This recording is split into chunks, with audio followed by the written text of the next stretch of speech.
Hey guys, সবাই কেমন আছো? আশা করছি ভালো আছো। তো আমি এখন যাবো বন্ধুর বার্থডেতে। তো বন্ধুর বার্থডে হচ্ছে এখানেই, তো বাড়ির পাশে বন্ধুর বার্থডে। তো দেন সোজা চলবো তোমাদের সঙ্গে গিয়ে কথা বলা হচ্ছে।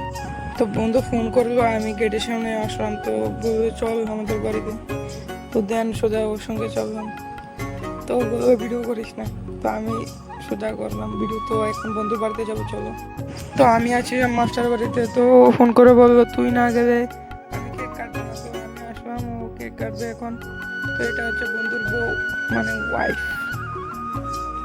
ছেলেটা অল্প বয়সে বিয়ে করে নিয়েছে। তো তোমরা দেখো, first cake and second cake এখন কাটবে।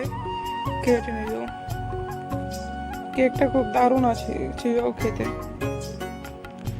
বদি বললো কটা ফটো তুলে দেওয়ার জন্য। তো কেক টেক কাটা সব কমপ্লিট। তো এখন কেক খাওয়ার পালা। তো দেখো, ওরা দুজন খুব এনজয় করছে। এনজয় বলতে পাইজাম।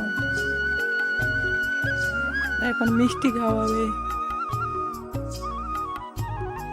বুড়া হয়ে গেছে তারপর বার্থডে, এত বড় হয়ে গেছে তারপর বার্থডে। মিষ্টি খাওয়াবে বুড়াটাকে। ওর একটা বাইক আছে MT-50, ইয়াম্মা কোম্পানির। সারাদিন এটা নিয়ে ঘোরাঘুরি করে। এই ফুলটা বদিক দিয়ে বন্ধু বললো ফ্রি ফায়ার কাস্টমার। এখন তো এখন খাওয়া টাওয়া শেষ, অবশ্যই খানা। খানা বলতে মানে কি, দম বিরিয়ানি। দম বিরিয়ানি দিয়েছে আমাদের খাওয়ার জন্য। তো খেয়েছে। ছেলেটা খুব বাজে, সারাদিন ফোন আর ফোন, আর কিছু না, ফোন আর ফোন সারাদিন খেলে। তো আজকের ব্লগটা এখানে শেষ। টাটা।